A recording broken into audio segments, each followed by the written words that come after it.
Galaxy Pop. Est-ce qu'on m'entend vapoter?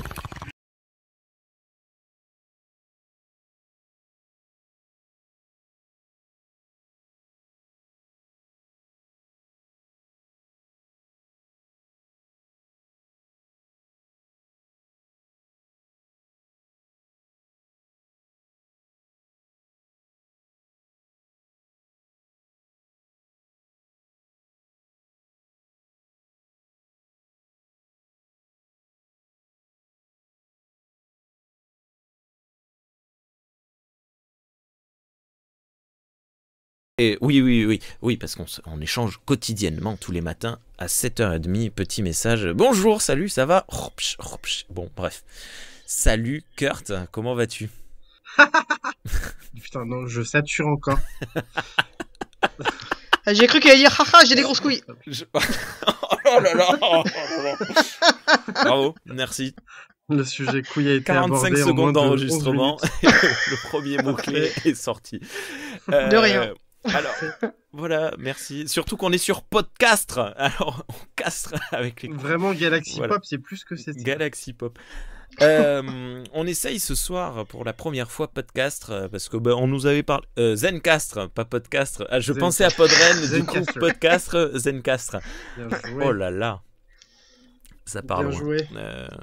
Du coup, Pardon. c'est pour ça qu'on parlait d'oscillation et de saturation parce que Kurt nous fait la joie depuis un quart d'heure qu'on discute de tester son micro et de nous hurler dans les oreilles. Bien. Je suis désolé. C'est l'occasion d'en parler, c'est l'émission Cool qui parle de trucs cool achetés de manière cool. Et je suis toujours aussi heureux d'avoir retenu cette phrase catch que je kiffe. Mais on va Bien. inaugurer un nouveau truc qu'on avait dit qu'on faisait, puis finalement qu'on n'a pas fait et qu'on fera peut-être pas à chaque fois, mais de temps en temps. Ça va être... c'est quoi qu'on boit ce soir, hein? Isa, tu bois quelque chose ce soir, toi? Vraiment exceptionnellement, si. Donc j'ai pris une American Amber Ale. C'est que j'avais acheté en Vendée Oh. pendant mes vacances cet été. Alors Et, c'est pas ma foi, elle américaine. est fort sympathique. Non, mais c'est C'est une c'est le braise. houblon. C'est con. Puis moi je plonge dedans, je me justifie bien sûr. Et ce que j'aime bien en fait, ce qui est typique, c'est qu'il y a ça a été fait aussi brasser avec des flocons d'avoine. Et ça a Oh. vraiment du corps, je trouve ça pas mal du tout. D'accord. Voilà.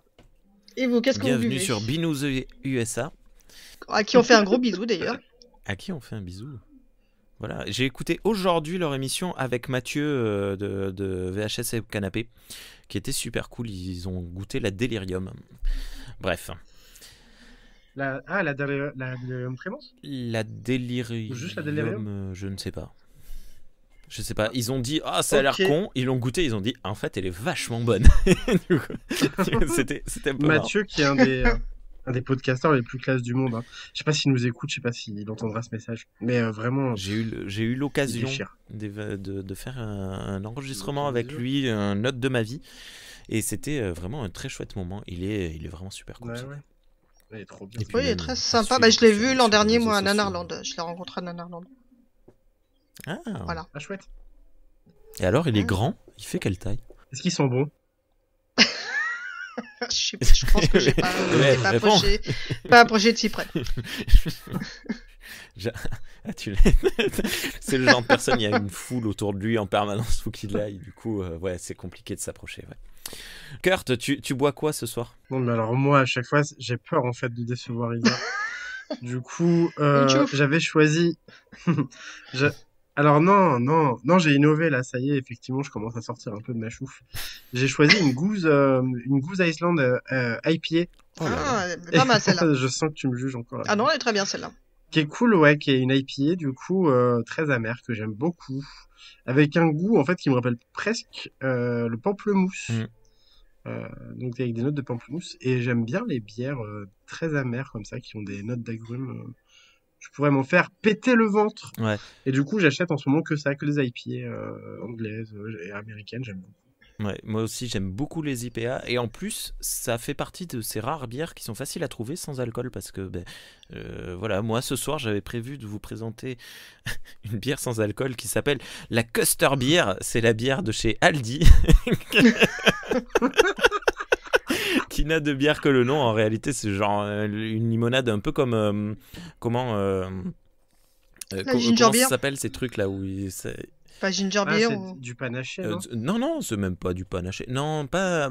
Tu sais, le truc avec le décapsuleur, ils aiment bien faire de la pub à la télé. La root beer? Non, un truc. C'est genre, il n'y a pas apéro dans le nom. Je sais Cool, plus. il y a du fruit dedans. Ah, il y a de la bière aussi. Et c'est sans alcool. Regarde, des fruits, on en parlait il y a pas 2 minutes. Dingue! Tous les prétextes sont bons pour trinquer. Tourtel Twist, c'est la gourmandise du jus de fruits, la fraîcheur de la bière et c'est sans alcool. Tourtel Twist se rapproche. Bon, bref, c'est. Voilà. Ah. Seulement, j'enregistre sur mon lieu de travail. Et il se trouve que sur mon lieu de travail, pour une étrange raison, il n'y a pas de décapsuleur. Donc je n'ai pas cette bière. Enfin, je l'ai, mais je ne peux pas l'ouvrir. Et par contre, Mais tu sais pas ouvrir tes bières sans décapsuleur. non, je tiens à mes dents. Merci. Mais par contre, je vais ouvrir quelque chose et il va falloir que vous deviniez ce que c'est. Un coca, une canette. Ouais, alors c'est petit. une canette, ce n'est pas un coca. Est-ce que vous voulez un nouvel indice? C'est un Pepsi Max. Oasis tropical. Non, Oui, c'est un vas-y. pétillé, j'ai l'impression. Hello. Fanta. On est retourné dans les années 2000 ce soir. Salut. C'est Fanta. Passe le fun autour de Salut, toi. c'est dit fou. Oh. Et ben, des années 90. Là. Voilà, donc je bois un Fanta et c'est cool. Excellent. Voilà. Oui, c'est vrai que tu bois pas du tout, tu bois plus d'alcool. Très très très rarement, comme Isa, de temps en temps une bière en passant. De Ouais. toute façon, alors maintenant ça fait plusieurs années que je bois plus d'alcool, donc dès que je bois quelque chose alcoolisé, je tombe. Et alors, c'était pas prévu, mais vous allez vous moquer de moi. Mais il y a vendredi dernier, on est allé au restaurant avec mon épouse. Et alors, c'était pas un restaurant, c'était une soirée organisée, machin, et on pouvait pas choisir le menu. Mais en dessert, il y avait du baba au rhum. Et c'était plus du rhum au baba, tu vois. Ah. Si bien qu'à la fin du baba au rhum, j'étais un peu pété. Enfin, voilà, je ne supporte plus du tout l'alcool. Pété J'ai par un beaucoup de baba au mal rhum, à le supporter. Donc, de temps en temps, mais vraiment très rarement, une bière. Genre, ouais, voilà. Vraiment, s'il y a des invités à la maison ou un événement particulier. Et sinon, le reste du temps, par contre, j'aime bien trouver, comme on disait, des IPA sans alcool. Alors, je sais, il y a toujours un fond d'alcool dans les bières sans alcool, mais mon but, c'est plus d'éviter l'ivresse que de... Kurt, tu lèves la main, t'as quelque chose à dire? Mais j'ai recommencé. Non, je lève pas la main, c'était juste un test. J'aime cet outil, je veux... Voilà. Non, je crois qu'il te Zencastre. charrie gentiment. Tester Zencastre sur Internet, c'est gratuit. Il y a des offres à merci, 0 € par mois. Isa, tu nous disais, il y avait quoi d'autre comme offre? Il y avait l'offre à 0 € soit par mois ou soit par an.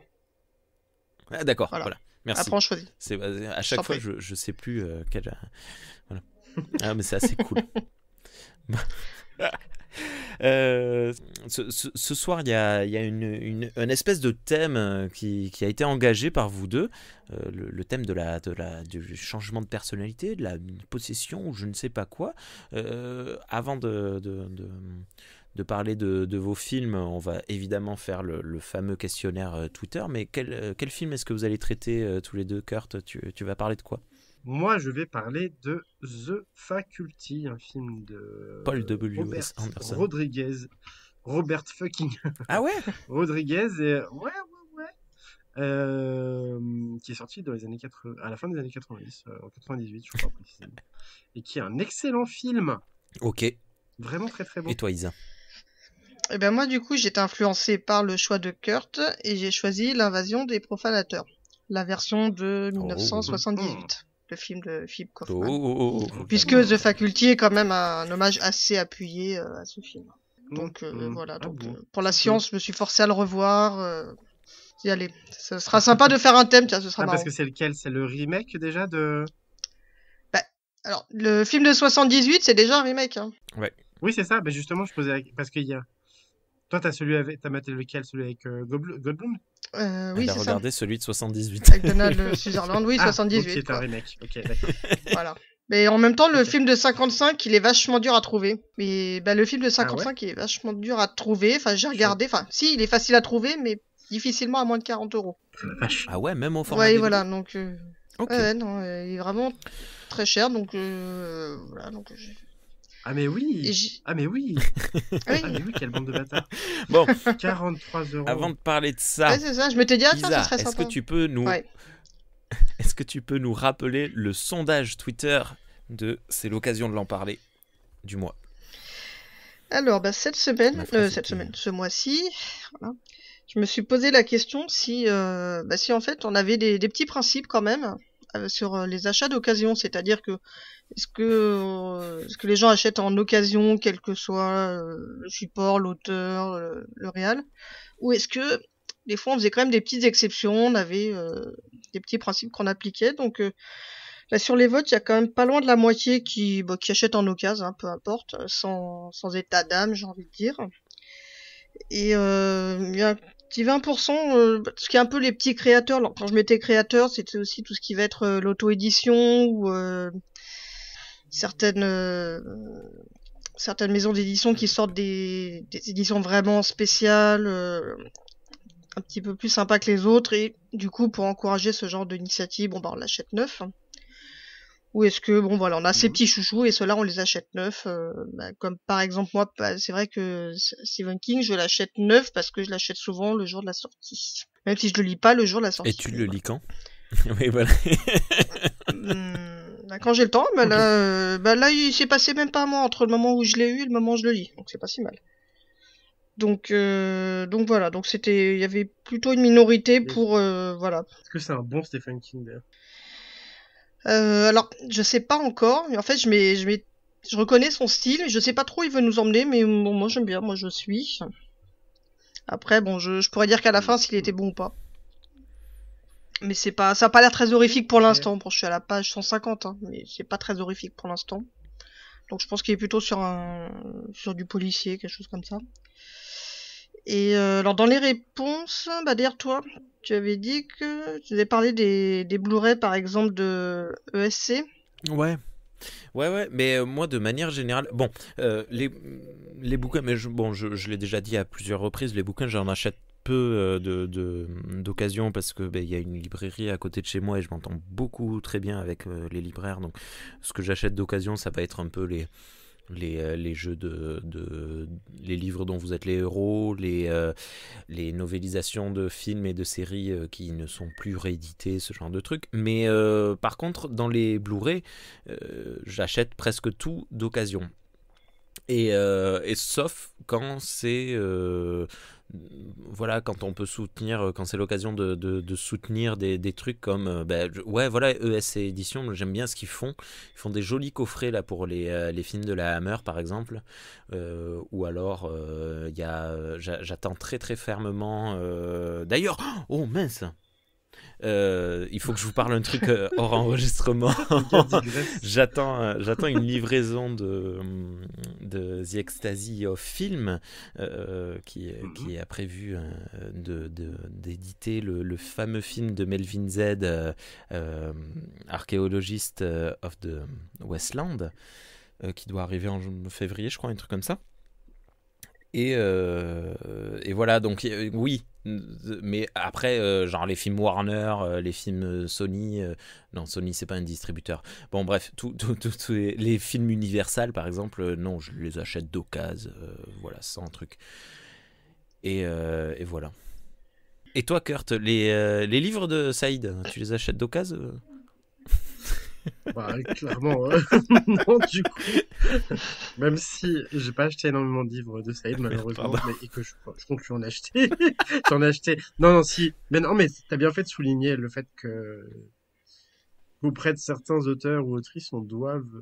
Enfin, c'est presque militant, en fait, d'acheter neuf, du coup.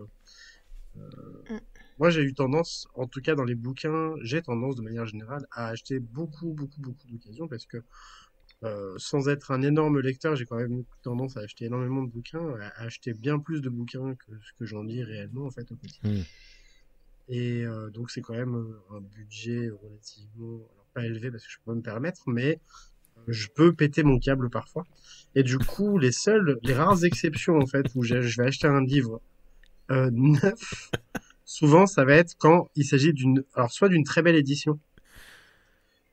Sachant que dans l'imaginaire, il y a déjà beaucoup de spéculation, beaucoup de gens qui se précipitent en fait sur des éditions limitées pour créer de la pénurie et ensuite pouvoir revendre leurs objets d'occasion à un prix juste indécent en fait. Donc dans ces cas-là, parfois, même si ça peut me foutre un peu dans le rouge, dans le noir, je vais tout faire pour me procurer le bouquin, ou l'œuvre ou la bande dessinée le jour de sa sortie. Mais ça, voilà, ça m'arrive peut-être une fois tous les 2 ou 3 mois. Il n'y a pas tant de sorties que ça qui m'intéressent de très beaux livres. L'autre exception, c'est que vu que maintenant je commence à m'intéresser un peu aussi à l'imaginaire, mais de notre côté en fait de l'Atlantique, Ah, côté français, parce que bah au fil des salons, au fil des podcasts, au fil des rencontres, en fait, je suis amené à découvrir et à rencontrer et à apprécier de plus en plus d'auteurs et d'autrices français d'imaginaire en fait. Là, voilà, c'est une des exceptions où je vais pour comment dire. Oui, je vais acheter neuf en fait, mais c'est voilà, c'est presque militant quoi. Là, c'est vraiment dans le but d'accompagner et d'aider les auteurs et les autrices à vendre et à propager leurs œuvres. Donc là, c'est voilà, c'est une des rares exceptions. Par contre, voilà, quand j'achète un auteur mort ou américain ou de n'importe quel autre, j'ai aucun état d'âme et j'achète des auteurs morts sans état d'âme. Tu vas chercher leur cadavre. Punchline. C'est un Frankenstein. Non, mais c'est vrai que voilà, typiquement les gros classiques de la SF, tu vois, à de rares exceptions près, là encore, putain, j'arrête pas de parler d'exceptions, c'est relou. Mais sauf si c'est très cher, dans l'ensemble, je vais quand même me tourner vers l'occasion. Ok. Dis que je me suis essentiellement fourni dans l'occasion, Asimov, tous les grands classiques comme ça. Je fais de mal à personne en achetant ces bouquins d'occasion, tu vois. Alors qu'un bouquin d'une autrice ou d'un auteur français, d'imaginaire là qui vient de sortir un bouquin et ça me ferait chier pour lui ou elle si je l'achète en occasion. D'autant plus après quand tu l'as rencontré ou tu lui parles sur les réseaux, tu dis oh non quand même ça se fait pas. Puis t'as envie, oui là c'est vrai que c'est plus personnel peut-être, il y a un rapport un peu plus personnel donc t'as l'impression de soutenir un peu. Oui. Plutôt qu'un. Bah tu soutiens alors financièrement pas que, mais je veux dire c'est voilà, c'est aussi un état d'esprit de se dire que il faut soutenir le. Bon, je sais pas si elles ont besoin de mon soutien en particulier, mais l'édition française de l'imaginaire, en fait, a beaucoup de mal à exister en France. C'est important, je pense. C'est mortel parce que j'ai l'impression de... Après, bon, c'est parce que c'est mon réseau de manière générale, quels que soient les réseaux sociaux et même dans les librairies, c'est là où je vais, mais j'ai l'impression de voir tous les jours de nouvelles œuvres qui arrivent, justement, et de l'imaginaire. Mais en fait, oui, mais par rapport au non-imaginaire... Bon, bref. Il y avait d'autres réactions, Isa ? Oui, alors il y a quelqu'un qui disait qu'acheter d'occasion neuf, mais par exemple en convention, genre les nouveaux romans Star Wars en convention que tu fais dédicacer, ou même de façon plus générale quand il y a des salons du livre. Ou bon, c'est vrai que des fois c'est peut-être un peu délicat de venir avec son propre exemplaire. Je crois qu'il y a des salons d'ailleurs qui l'acceptent pas. Ce bouquin d'occasion. C'est ça. Et oui, bah tu as tendance à l'acheter, voilà, t'es en salon, tu l'achètes, tu le fais dédicacer en même temps, donc ça s'entend tout à fait. Ouais. Et puis il y a aussi tout ce qui va être avec les financements participatifs. Ah oui. Ah oui, alors là, bon, forcément. Alors ça m'intéresse, mais est-ce que quelqu'un pourra me le revendre d'occasion quand ce sera fini, s'il vous plaît? Non, ça le fait pas. Voilà, tu peux soutenir et en refusant la contrepartie de l'article, et puis plus tard le racheter d'occasion. Enfin bon, ça te fait dépenser beaucoup. Oui, voilà. Mais ça n'a pas trop de sens. Enfin voilà. Bah bon, en tout cas, dans la plupart des réponses, bon, c'était bon, j'achète d'occasion, sans se prendre la tête. Oui, bah oui. Non mais oui, non mais le crowdfunding, ouais, carrément, c'est un truc que je faisais pas jusqu'à très récemment en fait. Là, j'ai participé coup sur coup, coup sur coup, en fait. Cette année, en tout cas, j'ai fait 2 crowdfunding. C'est une exception, donc. Et c'est trop cool. Pardon, c'était facile. Bah, en soi, oui, mais c'est en passe de devenir peut-être une règle. Il y a de plus en plus, du coup, je m'intéresse de plus en plus. Tiens, t'as un crowdfunding là à conseiller là qui tombe en ce moment? Moi, j'en ai un, c'est pour ça. Bah, c'est dommage, il vient juste de se terminer. Là, on arrive trop tard. Mais il y a comment ça s'appelle, Le Chant des Monstres, qui vient juste de terminer là sa campagne de financement participative. C'est Paul, pardon, Rémi. Je sais pas pourquoi je l'appelle Rémi sans cesse en plus, c'est fou. Paul Ardzuri et Tom Cusor en fait, qui sont respectivement un auteur, podcasteur et un artiste illustrateur en fait, qui ont créé un recueil qui s'appelle Le Chant des Monstres donc, et qui regroupe des nouvelles un peu fantastiques, un peu d'horreur, dans une très belle édition, donc faite là de manière artisanale. Et donc voilà, c'est un recueil fantastique en fait, qui s'annonce très très beau. Et le financement, la campagne s'est arrêtée avant-hier soir, si je me trompe pas, ou hier soir. D'après ça a été un les succès Twitter fou. que j'ai vus, c'était hier. Ouais, c'était hier. Bah, en plus, je dis ça, mais hier, j'étais comme un dingue, ou alors Oui. avant-hier, du coup, parce que je sais plus, je suis un peu fatigué. J'étais comme un dingue, en fait, jusqu'à la fin du financement. J'ai envoyé une tonne de force aux deux acolytes parce que ils ont déchiré, en fait, ils ont tout déchiré. Juste, ils se sont arrêtés à 400 boules, je crois, du dernier palier, enfin, d'un des derniers paliers. Donc, bon, c'est un peu dommage, mais ils ont fait une super campagne, c'était trop bien. Et je suis impatient de recevoir leur bouquin parce que ça s'annonce vraiment fou. D'accord. Donc vraiment foufou, c'est le summum de la critique. Là, vraiment, j'ai fait au fond de l'analyse. Enfin bon, en tout cas, c'est vrai que quand il y a un petit côté... Lisez Dune, Voilà. c'est vraiment foufou. Je pense qu'on sera obligé de la ressortir de temps à autre, celle-là. Bientôt Voilà. sur ma Faut chaîne. que tu t'y attendes. Et non, mais imagine, on arrive à faire venir Lloyd et Voilà. Chéri. Et alors, c'est foufou quand même, hein, Pas Dune, hein, vraiment qu'est-ce que t'en penses?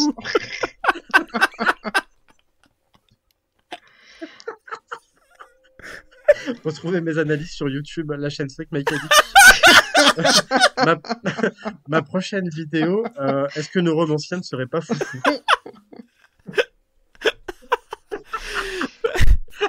Bientôt... 2001, l'Odyssée de l'espace, un film vraiment fou. C'est brillant. Moi, j'en ai un Ulule à conseiller. Je mettrai le lien. Pardon. Je mettrai le lien dans la description. C'est Kaiju, Envahisseurs et Apocalypse. Les monstres reviennent. Ah, j'ai vu ça. Qui est un livre qui a déjà été édité, mais là qui est réédité avec comment on appelle ça, une version augmentée. C'est-à-dire qu'il rajoute des choses dedans. Et c'est Fabien Moreau qui a fait ce bouquin. Et c'est très cool. J'aime beaucoup Fabien Moreau, ce qu'il fait de manière générale. Et là, pour le coup, vraiment, c'est compliqué pour moi de résister. C'est un certain budget quand même. Et ça tombe mal parce que on est en novembre. Il y a l'anniversaire de ma fille. Le mois prochain, il y a le Noël avec tous les autres enfants. Enfin, et ma fille aussi d'ailleurs. Et donc, je résiste, mais je sais pas parce que, bon, bref. Tu vois, ce qui est pas pratique. Fais-le toi offrir pour Noël, non? Et. Non. Non, et en plus il sortira en mars. Mais ce qui est pas pratique avec Ulule, c'est que tu peux pas passer par un paiement par PayPal avec paiement en plusieurs fois, tu vois. Sinon j'aurais foncé. Mais non, c'est paiement CB direct. Bref, voilà. Isa, peut-être un crowdfunding que tu as vu passer qui a l'air intéressant. Non, c'est vrai que le dernier que j'ai fait, mais c'est fini il y a déjà 2 mois. Et c'était pour un auteur, c'est Paul Clément, que j'avais bien aimé. C'est un auteur auto-édité. Son premier roman, Les Décharnés, c'était sur un truc de zombie que j'avais adoré. Il avait fait une campagne Ulule, parce qu'il finalement il avait fini par écrire la suite. Et la campagne Ulule, ça permettait surtout en fait d'avoir parce qu'en fait la couverture était assortie au tout premier. Parce que là, je crois que le bouquin est sorti, mais la couverture n'est pas la même. Donc ça permettait de l'avoir avant que ça sorte. Donc moi forcément je l'ai pris tout de suite. Enfin dès qu'il fait une campagne Ulule, j'ai tendance à prendre. C'est le côté un peu sentimental, hein, quand on disait qu'on prenait de neuf. Souvent il y a vraiment un côté très sentimental là-dedans. Je l'ai pas encore lu, je l'ai mais. Ouais. T'en avais parlé dans un Zombie Parade que j'ai écouté récemment. Ouais. Donc non, sinon une campagne Ulule récente, non, okay. Là, j'en ai pas sous le coup de... J'essaie de résister aussi parce que pareil, mon fils est né en décembre, les cadeaux, tout ça, donc c'est le moment de l'année où t'essaies de faire gaffe quand même. Ouais, c'est rude, hein. Voilà. Je pense que ce serait le bon moment, genre début décembre, de sortir un hors-série No Buy Months et garder tout l'argent pour les cadeaux de Noël. Ah oui, alors oui, on avait on en avait parlé de ça. De faire ce hors-série No By Months. On le fera un jour. Je sais pas si c'est un hors-série peut-être d'une Oui, une demi-heure petite grand max. pastille. Remarque, je dis ça, mais là par exemple, ça fait déjà une demi-heure qu'on enregistre. Et on n'a pas du tout commencé à parler de notre sujet. Est-ce qu'il y avait d'autres réactions sur Absolument pas. Non, j'avais Sur le- pas. Ça se rejoint un petit peu, ça rejoint déjà un peu ce que j'ai dit. Donc voilà. Donc je propose quand même un petit moment fun avant d'entamer Ok. les fameuses œuvres qu'on va présenter. C'est un fil que j'ai vu sur Twitter aujourd'hui. Bah, je vous ai montré ça tout à l'heure. Sur un petit florilège du culot, on va dire quand même, enfin de l'audace, c'est selon, de certains vendeurs rétro gaming sur Vinted. Et alors je sais pas si c'est vraiment juste pour les jeux vidéo, mais il faut avouer ça. quand même que bah, c'est beau. Par exemple, t'as une Atari Jaguar à 240 balles pour une console sans câble, sans manette, mais elle ne fonctionne. Il peut pas garantir qu'elle fonctionne parce qu'il a pas une vieille télé pour la tester. Et bien sûr, il demande de pas négocier. Hein. 240 balles, oui, d'accord. Ou des trucs aussi où on te vend la boîte. Ça, c'est jeu, bah, justement, Jaguar. Donc, il accepte de te vendre la boîte pour la modique somme de 40 €. Et tu vois que l'impression que, justement, elle s'est fait piétiner par un Jaguar, la boîte. Mais voilà, 40 balles. C'est un vrai truc de passionné, j'imagine. Oh, qu'est-ce qui présentait le jeu? Alors Castlevania, c'était sur PlayStation, Oui, donc oui. la première. Et là il disait en fait t'as le choix, c'est soit t'achètes la boîte avec le CD cassé, comme ça tu l'exposes avec fierté sur ton étagère par exemple, mais bien sûr tu peux pas jouer. Et c'est 65 balles pour un boîtier CD cassé. Voilà. Ah. Ou alors tu peux acheter le jeu complet. Ouais. Non mais le jeu complet tu peux le trouver à 700 €. Bon, il y en a qui sont plus raisonnables, 300. Mais c'est une folie. Oui, il est très cher. Mais pour un jeu qui est pas français, enfin, qui est pas du tout, comment dire, qui est pas localisé en plus, hein. C'est une version, le Castlevania sur PS1, il est archi coté. Et il vaut très cher et en plus il est il est Ouais. intégralement en anglais. Donc, Voilà. Autant prendre vraiment, celui à c'est de la base 65 € cassé. Donc, enfin voilà.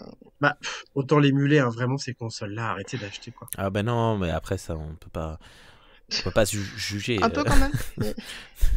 Non, mais d'accord, ouais, Bah, d'accord. tu- Mais Écoute, je viens de commander un coffret, un coffret Hammerfilm à 60 balles, alors que neuf, il devait pas en non, mais il y a valoir une le quart. différence entre, Enfin, ouais, il y a une Oui. différence entre 60 balles et 400 balles, quoi. Ouais, Ça non, mais devient, là t'as quand même 60 ça € le devient jeu affolant. cassé. En plus. Oui, Je oui. te dis, alors je te Mais préviens, il voilà, est cassé. pour un Comme ça jeu, tu mets sur ton étagère, t'es fier d'avoir Mm. le jeu, il est cassé. Mais voilà.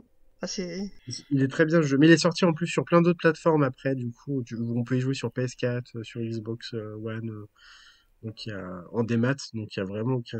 À part la collection, je veux dire, il n'y a pas d'intérêt à l'acheter en boîte, quoi. Enfin voilà, Même s'il quoi. est très bon, Apparemment, le Symphony of rétro the Night. gaming, c'est plein de petites pépites sur Vinted. Si t'as du pognon à dépenser. Les gamers sont-ils des gros cons? Voilà, le sujet. Oh là. On va avoir des soucis. Oh là, mec. Oh là, mec. Oh, t'es dans la merde. Oh là là. Les gamers sont-ils des foufous? Non. Des pigeons, ouais, par contre, il y en a pas mal. Non, Non, ça, Mais non, mais des c'est grosses toujours pareil. saucisses. Oui, voilà, plutôt des saucisses, mais c'est comme dans tout, quoi. Non, mais j'en suis en Dans plus. toutes les collections, voilà. Il y a bien des gens Hmm. qui sont super heureux d'acheter des jeux vidéo. Et en fait, c'est Catwoman sur Nintendo DS. quoi. On est tous la saucisse de Game Boy quelqu'un. Advance. Belle retrouvaille d'anecdotes. Voilà. Bien. Oui. Tu On vas commence couper des trucs, rassure-moi. On va couper la saucisse. Kurt, Oh là tu là. commences? Excellent. Bah, vas-y, allons-y sur cette Allons-y, transition de allons-y. feu.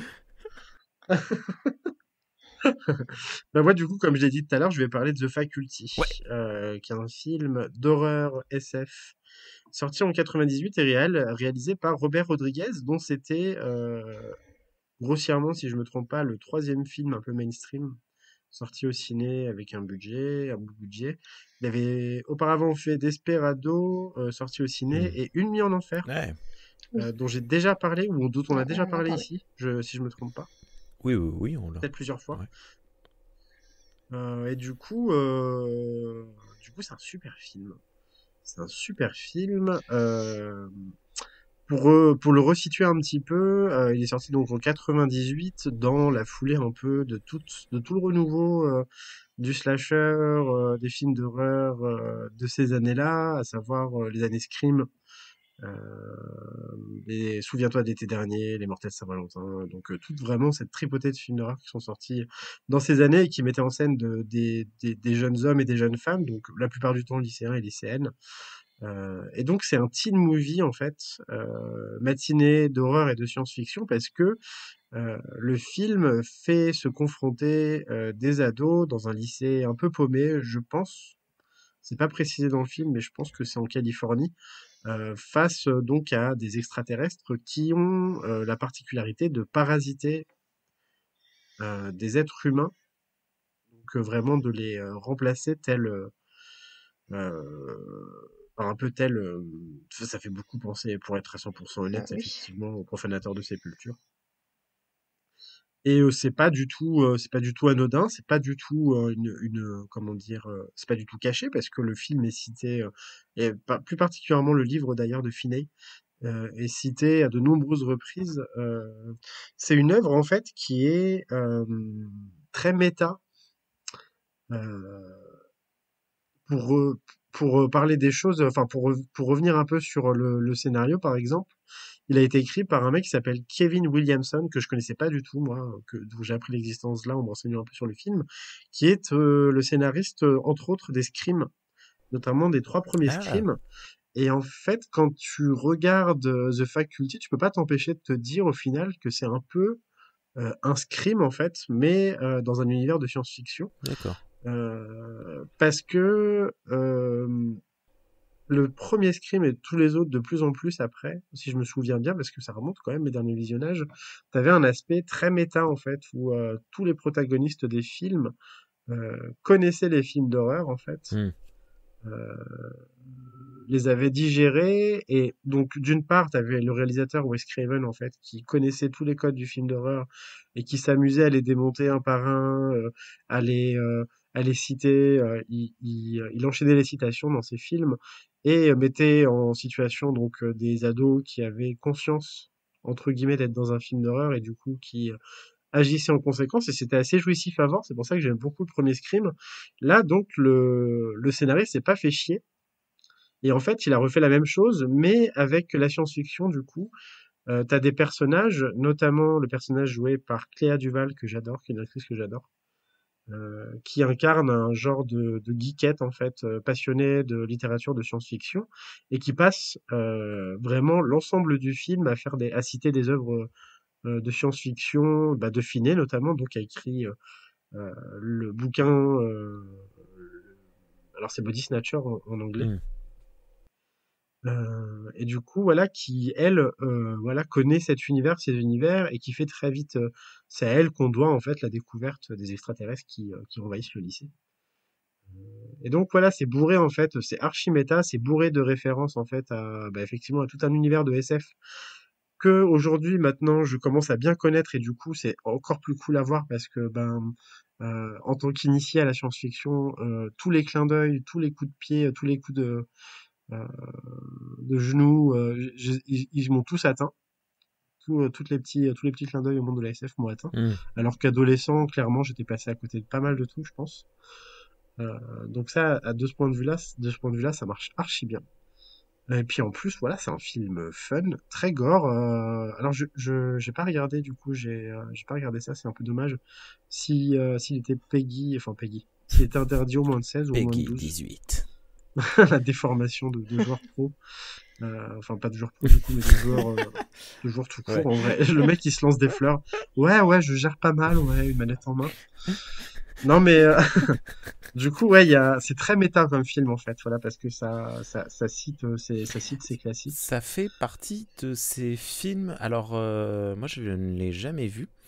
Mais je me souviens très très bien le voir très régulièrement, d'en voir la jaquette partout, dans tous Ouais, les vidéos futures, parce qu'à l'époque les vidéoclubs n'existaient plus, il y avait déjà plus que vidéos futures un peu partout. Et justement, exact. il y avait un peu cette zone que je sens raté que j'aurais pu si j'avais eu le courage de regarder, parce que je sais pas à quelle année il est sorti, mais je devais avoir un truc du genre 14 ans. Et c'est comme les Ouais. Scream et les sagas, comment ça s'appelle, celle où ils se combattent la mort, Ah, qui est excellente, hein, mais bon, bref. c'est Battle Royale. Non, non, souviens-toi l'été dernier. Mm. Il y a Urban Legend aussi, je crois Urban qu'ils Legend, ont voilà, fait Urban Legend. ce genre de film que tu sais que c'est prévu pour le toit de 16 ans à peu près, mais t'en as 14 et tu dis je pense que je vais pouvoir le regarder. Et du coup, je l'ai jamais regardé. Mais en plus, c'est trop cool parce que il y a Josh Hartnett aussi et Elijah Wood qui étaient déjà. Alors, Ouais. Elijah Wood, il n'avait pas encore tourné dans Le Seigneur des Non. Anneaux, mais Josh Hartnett, moi, je Oui, sais il est que tout je l'ai jeune à toujours l'époque. kiffé et j'aime bien sa tête, quoi. Mais surtout qu'il joue dans le film. Ouais. Ouais, il est tout jeune. Bah, c'était un de ses. Pareil, en fait, le casting, notamment des ados, c'est un casting vraiment de premier. La plupart étaient là. Alors, pas Elijah Wood qui avait déjà fait des apparitions, notamment dans Retour vers le futur et dans d'autres films et séries. Mais voilà, c'était un casting très Ça compte jeune pas avec. dans Retour vers le futur. Oh! Ça compte, c'est le Retour vers le futur quand même. Le gars a joué dans Retour vers le futur. Alors, il a joué 20 secondes, mais il était là, quoi. Mais du coup, ouais, c'était que des jeunes premiers qui faisaient plus ou moins leur premier film pro.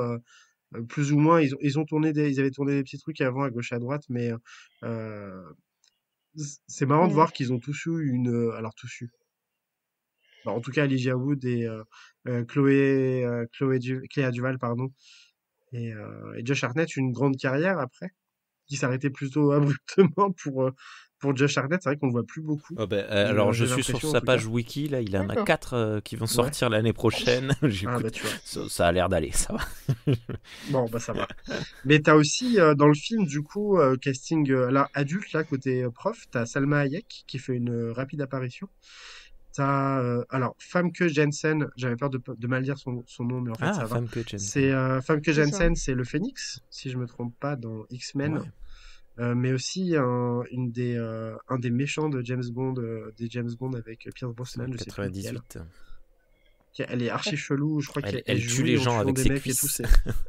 c'est ça ouais. Archi chelou. Et surtout, t'as fucking T-1000, t'as Robert Patrick qui joue le prof de sport et qui ouvre le film en courant vraiment comme le T-1000 derrière un des personnages du film. Tu sens que lui, il est là pour la ref aussi, il est là Voilà qui est pour étrange. faire des clins d'œil aux fans de SF. D'accord. Et donc, ouais, vraiment trop cool en fait. Vraiment un film trop cool qui commence un peu en plus comme un teen movie débile, genre dans un lycée typique californien où en fait t'as des personnages très stéréotypés.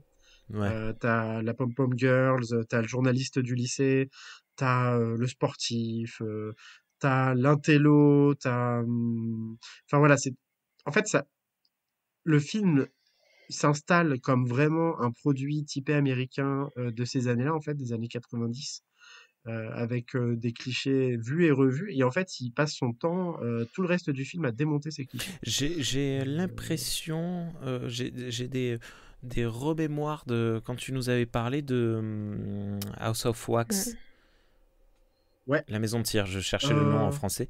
C'est pas un peu dans le yep. même style dans le côté cassage de code? Ouais, ben, en fait, je pense que c'est la période qui veut ça. Tu vois, on était à la fin des années 90. On est juste avant vraiment tout le tournant qui a été pris. Il y a vraiment une césure, Mhm. une cassure en fait dans le cinéma qui s'opère au début des années 2000, dans le cinéma d'action, dans le cinéma d'horreur, dans le cinéma mainstream de manière générale. Et c'est vraiment, tu sens qu'on arrive à la fin en fait de quelque chose, d'une ère du cinéma, que vraiment, d'une part, on est à saturation Ouais. et que d'autre part, en fait, les codes sont tellement digérés, tellement enregistrés, on a fait tellement de films dans la même veine qu'en fait, oui, c'est très particulier comme film, vraiment. Et je pense que après, il sort en 98, donc il y a encore un an ou deux qui s'écoule avant la sortie des Matrix et compagnie. Mais tu sens que, ouais, le Robert Rodriguez, en fait, c'est un gamin des années 80, 70, 80, et que ouais, il régurgite en fait tout ce qu'il a consommé pendant des années avant. Et je pense que oui, il y a pas plus. C'est presque un étendard du genre en fait, si Hmm. tu veux. Enfin, pas du genre en particulier parce que le genre a beaucoup évolué, mais du genre à cette période. À cette période. Ok. Donc c'est un film que j'aime beaucoup parce que au fur et à mesure des visionnages, je crois peut-être que là, ces 5 dernières années, c'est peut-être la troisième fois que je le revois. À chaque fois, en fait, il en dit un peu plus sur la période à laquelle il a été tourné et à laquelle il est sorti. Et c'est marrant de voir un produit calibré sortir d'une machine. Enfin, c'est Hollywood en fait. Hein, c'est très cynique. C'est un univers qui est très cynique. Euh, mais à quel point ils arrivent tu vois, à se foutre de la gueule de leur propre système, à quel point ils arrivent à le retourner. Donc, à quel point, en fait, un film en apparence tout à fait banal, qui met en scène des personnages tout à fait banals et stéréotypés, en fait, arrive à te vendre un propos, à te dire des choses et sur le cinéma et sur les États-Unis, en fait, à cette période type vraiment précise de leurs histoires, de leur histoire. Donc, j'ai l'impression vraiment d'aller trop loin pour un simple teen movie d'horreur, mais en fait, je trouve vraiment c'est vraiment, je le trouve vraiment trop bien foutu en fait. D'accord. Pour être décrit comme un simple film d'horreur, il joue trop bien avec les codes, il connaît en plus ses classiques sur les bouts des doigts. Donc en plus il est fun, il est gore, les mises à mort sont vraiment cool. C'est bizarre de dire ça une nouvelle fois, je crois que j'ai déjà dit dans un autre podcast. Et C'est pas après je la me première sentais fois. sale, mais les mises à mort sont cool. Ouais. Puis les extraterrestres enfin tout est cool quoi. Ok. Est cool et notamment Josh On va Hartnett dire, c'est pas effectivement vraiment des qui mises à est mort. Moi, j'aime bien. au summum de sa coolitude. Alors ouais effectivement du coup c'est pas vraiment des mises à mort mais ouais c'est vrai effectivement t'as raison c'est pas vraiment des mises à alors il y a une mise à mort qui est particulièrement gore, c'est le prof de sciences, je sais pas si tu te rappelles Isa, Oui, qui bute en fait à coups de c'est ça. stylo. Ah, J'en dis dans pas l'œil. plus. Dans l'œil exactement. Et donc, un des grands messages du film, en fait, à la fin, ce qu'on peut vraiment retenir de ce film, en fait, c'est que bah, la drogue, c'est archi bien. Ça peut sauver la vie. Non, alors s'il y a des mineurs qui nous écoutent, non. Galaxy Pop n'est pas responsable des tenus propos, Et des propos tenus. Non. Il se désolidarise. pour révéler juste un des plots du film, en fait, ils se rendent compte que Josh Hartnett, en fait, donc c'est un petit malin qui est c'est un peu la racaille de l'école, mais c'est aussi c'est un précoce en fait. Je pense que c'est pas dit dans le film, mais il est très intelligent et du coup il emploie son intelligence dans son garage avec des produits qu'il a volés en fait au cours de chimie. Il fabrique des drogues en fait et notamment il utilise des diurétiques dans sa composition et les diurétiques en fait tuent les extraterrestres. Ouais. Et donc, en fait, voilà, un des messages du film, c'est bah, si vous voulez buter des extraterrestres et sauver le monde, en fait, utilisez cette drogue. Alors, C'est bon, c'est. est-ce que... Oui. Alors, une fois de plus, je n'ai pas vu le film, je ne sais pas, je voudrais pas me dire de grosses bêtises, mais est-ce que le propos, ce serait pas plutôt la jeunesse emmerde les vieux cons et faites ce que vous voulez, de toute façon, ce sera Un petit ce serait peu. pas plutôt ça? Un petit peu, c'est. Il y a de ça, et ça se voit notamment, la musique, par exemple.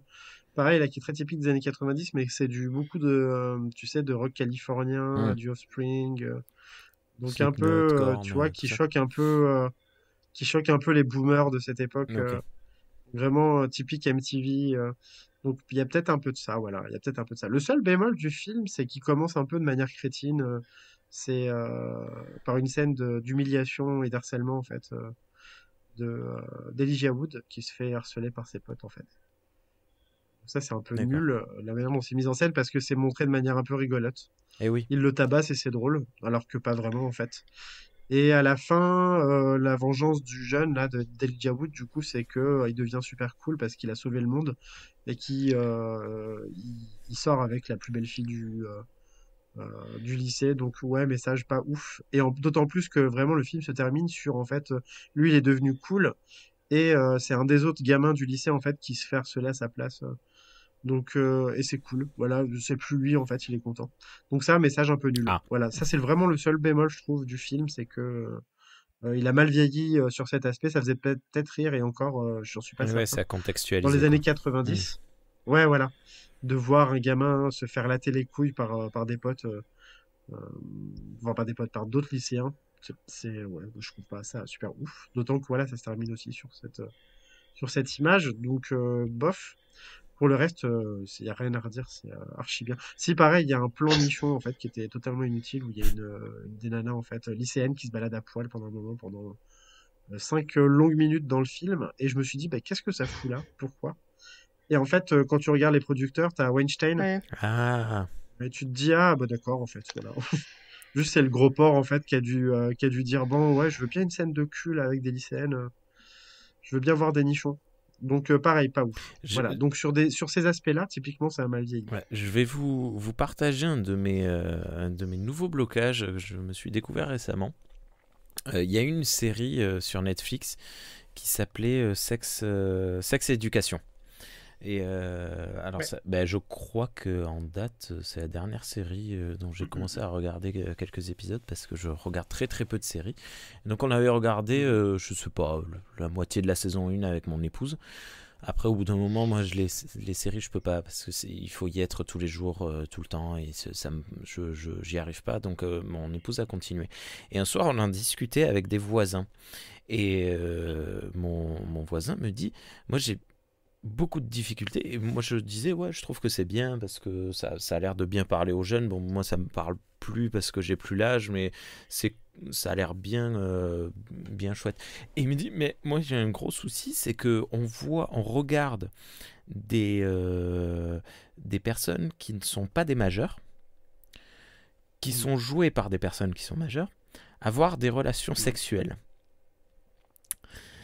Et même de manière générale, même sans aller jusqu'à parler de pédophilie, rien que le fait de voir ces personnes avoir des relations amoureuses, je trouve ça peut poser problème, je pense. Et depuis qu'il m'a mis ça en tête, j'ai beaucoup de difficultés à voir des films avec des ados Bah ou ouais. des lycéens. Et tu vois, ça, c'est le genre de truc qui me reste en tête. Et là, je suis en train de lire un livre qui s'appelle Une colonie, dans lequel on suit des jeunes qui ont 15 ans.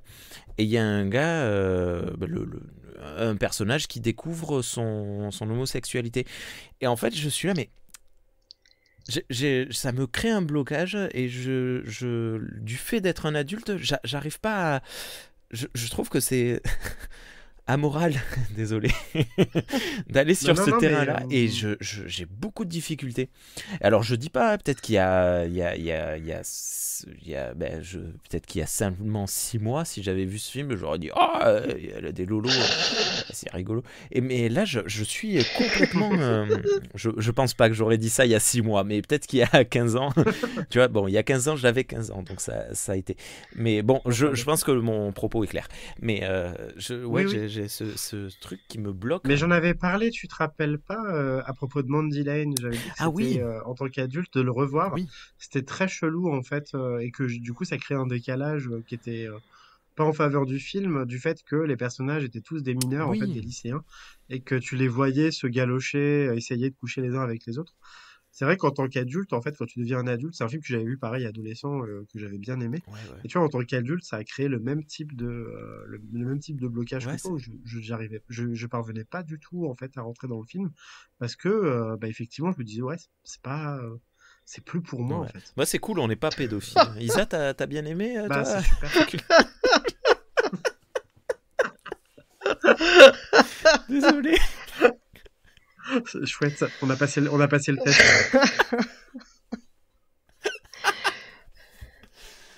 Non, mais Isa, par exemple, toi qui aimes bien Stephen King, il y a des problèmes chez Stephen King avec ça. Oui, bah après mais Ça y est toujours, surtout ça? plutôt dans ceux qui écrivaient quand il était plus jeune. Parce que là maintenant beaucoup moins. Euh, Après vraiment problématique, non. Bon, t'as des trucs où enfin, souvent comme maintenant, tu vas lire des bouquins qui ont été écrits dans les années 70-80.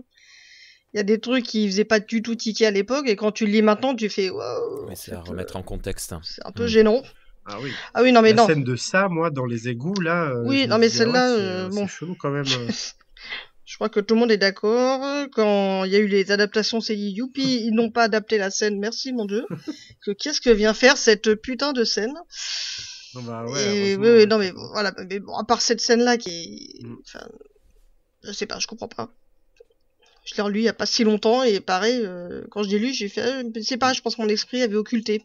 Je me souvenais plus de cette scène, même sur le moment, je m'en souvenais plus. Je fais, ah putain, mais oui, c'est cette scène-là. Oh. Au secours. Et oui, Ouais. bah oui, après, et puis en tant qu'adulte, en plus, on a encore un regard encore On en dévoile pas plus plus, hein. particulier. Le fait d'être parent aussi, je pense que ça doit pas mal jouer parce que bon, quand t'es jeune, tu fais, ah, c'est normal et tout. Et puis quand t'es adulte, bon, bah, je Ouais. pense que tu projettes aussi en pensant à tes enfants et tu dis que plus tard, bah, ce seront de futurs jeunes qui vont aussi avoir leurs propres expériences et c'est toi qui es pas prêt, en fait. Enfin, c'est un peu comme ça que je le vois personnellement. Parce que bon, ça va pas me choquer, ça va pas me faire de blocage, mais bon, c'est vrai que tu te dis, ah, on était comme ça, à cet âge-là, à cette époque. Et tu te rends compte, bon, t'es pas forcément objectif. Hein. Bah, c'est ça. Mais je pense qu'en fait, c'est le problème, il est là, c'est que, en fait, si ces films s'adressent à un public adolescent ou de très jeunes adultes, c'est moyennement problématique de mettre en scène des jeunes adultes ou des adolescents qui ont des relations amoureuses. Voilà, si on tombe pas dans le Oui. voyeurisme ou dans les démonstrations, bah, c'est pas vraiment un souci. Mm. Ou de même que les romances, en fait, dans la littérature young adulte, tu vois. Après, voilà, être un adulte et consommer Oui, ce c'est genre spécial. de fiction, en fait, euh, voilà, en fait, voilà. Tu peux l'apprécier, je pense que, enfin, voilà, je juge personne, en fait. En disant ça, je dis pas que c'est nul de lire du young adulte, en fait. Mais ça peut te mettre dans un mood bizarre, quoi. Vraiment, où tu te dis, ah ouais, merde, en fait, bah, c'est bizarre ce que je suis en train de lire. C'est pas du tout, ça s'adresse pas du tout à moi, en fait. Donc, ouais, c'est particulier, je pense, de revoir certaines œuvres qu'on appréciait peut-être adolescents, qui avaient un message d'ordre, enfin, ouais, dans l'intimité, en fait. De les revoir adultes, peut-être que le décalage est trop important et que ça suscite soit du malaise, soit, si vous voulez vraiment terme Oh. dégueulasse, de l'attirance, je sais pas, mais Ok. en tout cas, ça déclenche quelque chose, je pense. Ok. On est super sérieux. Non, non, mais c'est très intéressant. Ouais, alors, qui l'eût cru qu'on aurait parlé de ça? Et du coup, non, mais voilà, c'est chouette. Ok. D'autres choses à dire sur The Faculty? Non, regardez-le vraiment. Voilà, juste sachez que trigger warning au début et à la fin, il y a des scènes de harcèlement qui sont montrées comme étant rigolotes, mais qui ne le sont pas réellement. Voilà. Sinon, pour le reste, c'est du très très bon. Ok. C'est du très très bon. Ça se regarde encore très bien. Les effets spéciaux ont pris un petit coup dans la gueule quand même. D'autant qu'à l'époque déjà, c'était pas fameux Destination si je me finale. souviens bien. Pardon. Ouais, Je viens d'avoir on en le truc, c'est parlera. le titre que je cherchais il y a 1 heure. Ok. Excusez-moi. D'accord. Eh ben, on les fera ceux-là. J'ai trop envie de les faire avec vous. Ils Ah sont bon trop bien. Ok, si tu veux. Bon, il faut que je les achète. Bon, écoute, j'ai pas envie. On verra. Bon. Ah. Bah, vas-y, juge-moi, c'est pas grave. Non, non. Déjà, je me suis fait juger cette semaine sur Resident Evil. Non, mais l'ouverture du deuxième est géniale. Hein. À chaque fois que je suis un camion, Oui. j'y pense. Tous. Je sais plus. Je sais plus ce que j'ai vu ou ce que j'ai pas vu. Je crois que j'en ai vu que 2. C'est lequel où il y a Jack Black qui se fait décapiter? Ah. Je crois que c'est un des derniers parce que moi, je me suis arrêté au 3. Il y a Jack Black en Rastafari qui est trop près d'un... Non, mais Et c'est pas oui, une blague. c'est ça. Qui est trop près d'un train. Et je me souviens plus c'est lequel. Le train, il fait sauter un truc de métal Attends. et ça le décapite. Jack Black Ouais. Jack Black en Rastafari. Ouais. Genre... Mais c'est Jack Blackface, du coup. Waouh 20 sur 20, bravo. Non, il est juste dans le délire, Rasta, cool, man. Ok, donc... Voilà. Non, il est surabusé. Il a un t-shirt et un bob Marley. de la Jamaïque. Il a des rastas, des dreadlocks. Non, Il est en pleine appropriation. Ouais. Ouais. Est-ce qu'il joue du djembé ou pas? Je sais plus. Je me souviens plus. Je l'ai vu il y a très très longtemps ce film et ça m'avait marqué parce que j'étais mais c'est le mec que j'aime bien et parce qu'à l'époque je connaissais pas plus que ça. Enfin bon bref. Et du coup, voilà, ok. The Faculty a l'occasion d'en parler à Prouvol. On devrait faire un tampon, tu sais, et offrir les films qu'on a on le tamponne, tu sais, on l'envoie parcourir. Bon, bref, on reste dans je vais pas l'offrir, il est à dans moi. le domaine de la possession. D'ailleurs, en parlant de possession, Kurt, comment tu l'as obtenu, The Faculty? Parce qu'on est quand même dans un podcast qui est censé parler d'achat d'occasion. Je l'ai pas sous les yeux, donc je pourrais pas regarder derrière s'il porte la mention, l'étiquette Easy Cash ou Cash Ah, tu les Converter, enlèves mais pas? il me semble que ça doit être... non, parce que je l'ai déjà fait sur des jeux vidéo, et en fait, la colle a du mal à partir, et après, la manière dont je les range, en fait, les Mais ils se DVD, les collent les boîtiers uns se les autres. collent les uns aux Il faut autres. que tu achètes de l'essence F. D'accord. Essence F, Et c'est ce qu'il y a dedans. essence F, Ouais, tu de dis? l'essence F, Ok. c'est un truc qu'on trouve en droguerie, droguerie, quincaillerie, par là, et qui attaque toutes les colles, mais qui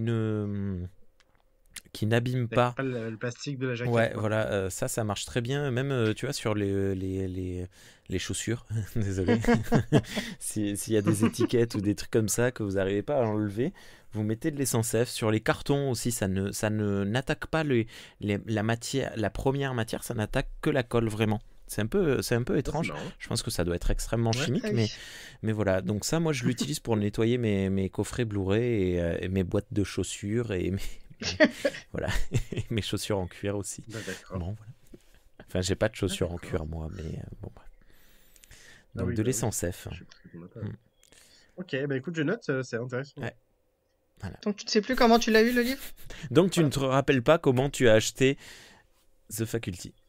Non, bah c'est Easy Cash, je pense. Ça doit être un de ces bacs là où t'as 10 DVD pour 20, 20 DVD pour 10 balles, Ouais. un truc comme ça. Donc, je t'avoue, je sais plus. Je les achète par pack à chaque fois, Eh donc oui. en fait, je pourrais pas te dire dans quel pack je l'ai acheté, mais il me semble que c'est ça. Peu de chances que je l'ai acheté en brocante celui-là. Parce que ça, c'est typiquement le genre de truc que tu trouves par 15 dans les C'est bacs, ça. dans les caches. Hmm. Mais ouais, écoute, je sais pas s'il est sorti sur des plateformes de streaming. Alors, le Blu-ray sur Vinted est à 17 ou 30 euros. C'est un peu cher. Hein. Ah Ah, ouais? il est recherché apparemment. Ah ouais? Ok. Ah Sur ouais? Vinted. Hein. J'ai pas été revoir sur Rakuten. Je Genre vais, de choses. je vais regarder. J'ai le DVD, moi, qui est nul d'ailleurs, qui a aucune. Si, qui a un. En fait, j'étais content quand je l'ai retourné parce qu'il y avait marqué bande-annonce, interview et making of. Et en fait, le making of, c'est un truc d'un quart d'heure avec des images de tournage, mais sans contexte, en fait, sans mise en contexte. Ah, mais C'est oui, il n'y a nul à pas chier, de en voix fait. off. C'est juste, tu vois des gens jouer et un mec derrière une caméra. Et ça, ça n'a aucun The intérêt. Faculty 9 à 125 euros. Hein, on parlait des saucisses qui achètent des Jaguar, des consoles Jaguar à 450 balles. Hein. Qui va Non, cliquer? mais attends, c'est pas Ah, possible. écoute, apparemment, il est recherché. Bon, il est en VOD si vous voulez, voilà. Sur MyCanal, Oui, Canal c'est ça, il est VOD, pas Amazon dispo Prime. gratuitement, il est pas sur À des partir de plateformes. 4 balles, il faut faut l'acheter payer. par contre. Il est payant. Là, je possède une authentique. Ouais, oh putain, oui, effectivement, il est à 12 balles, 9 en DVD par Mhm. contre. Attends, ouais, Peut-être je qu'on aura possède une une pépite. réédition bientôt. Quand la mode des films des années Il y aura un 90 crowdfunding. reviendra. A-t-elle jamais Il y arrêté? a eu une suite en Oui, 2007 mais je crois d'ailleurs. que j'ai vu vite fait direct Et to après, c'est vidéo. quoi la faculté? Après, Ouais, je pense, qu'est-ce ouais. que c'est après la fac? First Après job. la fac aux États-Unis, c'est le chômage, non? Ils ont pas le chômage, tu te retrouves à la rue. Non, parce que Faculty, Ok. tu le trouves à 1 euro. Hein. Ok, bon, ben vu qu'on en est à parler Sur de... Vinted, 1 euro, 2 euros. T'as réussi à le trouver à 1 euro? En DVD. Oui, en DVD. Ah, mais le DVD. Ok. Ok. Bon, j'ai pas de pépite alors. Et donc, on parle de films, de possession, de corps et d'esprit. Et Isa, tu es arrivé avec l'invasion des profanateurs. Oh yeah. Bah oui, parce que en plus, je crois que c'est un film que à l'époque j'avais vu justement en ayant vu The Faculty. Alors moi, j'ai vu au cinéma The Faculty parce que je suis vieille. Et mais à l'époque, j'avais justement le même âge que Oh les non, que les 14, protagonistes. 18, D'ailleurs, ça va. j'avais 16-17 ans. C'est vrai. Donc pour ça que j'avais encore plus kiffé parce que bah, j'étais dans le même âge. Mais voilà, donc bah, comme on entend beaucoup parler dans le film l'invasion des profanateurs. Et je l'avais vu à l'époque et j'avais un peu oublié. Alors je pense que j'étais quand même un peu jeune. Et il y a pas si longtemps, je l'ai trouvé sur Rakuten. Tu sais, des fois quand tu fais une commande et tu regardes si par hasard pour descendre un peu les frais de port, il a pas dans sa petite boutique des petits DVD sympas. Et donc il y avait celui-là qui devait être probablement 1€. Ouais. Et donc que j'ai pris et que j'ai revu à la suite du visionnage de Kurt de The Faculty. Et alors, j'ai eu envie de partir Ouais, sur le mais la délire. folie, Tiens, monsieur. je vais essayer de voir toutes les adaptations. Waouh. Bref, passons. Et il y en a une autre, Body Snatchers de 93. Mais alors celui-là, par contre, c'est pas facile d'en savoir. Enfin, il est vachement dur à trouver, même en occasion. Enfin, tu trouves des VHS, alors tu trouves pas de DVD. Même, je regardais Ski parce que je voulais comparer un peu la façon dont ils avaient appréhendé l'adaptation du livre, parce qu'il y a des petites différences d'une adaptation à l'autre. Et celle-là, je n'arrivais pas à en savoir grand-chose. Et donc, il y avait aussi l'invasion des profanateurs de Sépulture de 1955, si je dis pas de bêtises, qui était la première adaptation. Mais bon, celle-là, sauf si j'ai 40€. Qui est génial. Je sais, c'est dommage, j'aimerais bien le voir, mais je crois que même en VOD, c'est pas... Bon, si quelqu'un le trouve en VOD, ça m'intéresse. Enfin voilà, donc là, c'est la version la plus connue. Carrément, moi aussi. Je peux pas dire la plus réussie parce que j'en ai vu que 2 sur 4. Mais elle a été faite dans un contexte en plus qui est un peu comme la The Faculty. Et souvent la science-fiction, en fait, j'ai l'impression que c'est toujours un peu réinterprété en fonction de l'époque. Enfin, c'est très ancré dans l'époque, dans le contexte politique. Parce que là, on voit, c'est plutôt fin des années 70, plutôt la fin des périodes hippies, mais on voit il s'intéresse à la psychanalyse. Enfin, c'est marrant, c'est très marqué dans comme la première adaptation qui, paraît-il, était vraiment très marquée par le contexte de guerre froide. C'est-à-dire qu'il y a toujours l'idée d'une possession par des extraterrestres, mais après chaque adaptation, Ouais. suivant le film et propos l'époque change aussi. suivant le film, à chaque fois. Offre des lectures différentes. Donc, l'histoire, en fait, alors on sait tout de suite d'où ça vient, donc c'est parce qu'on voit dès le début, ça a l'air d'être sur une planète. Enfin, c'est vrai que ça fait très vieux, hein, le film a plus de 40 ans.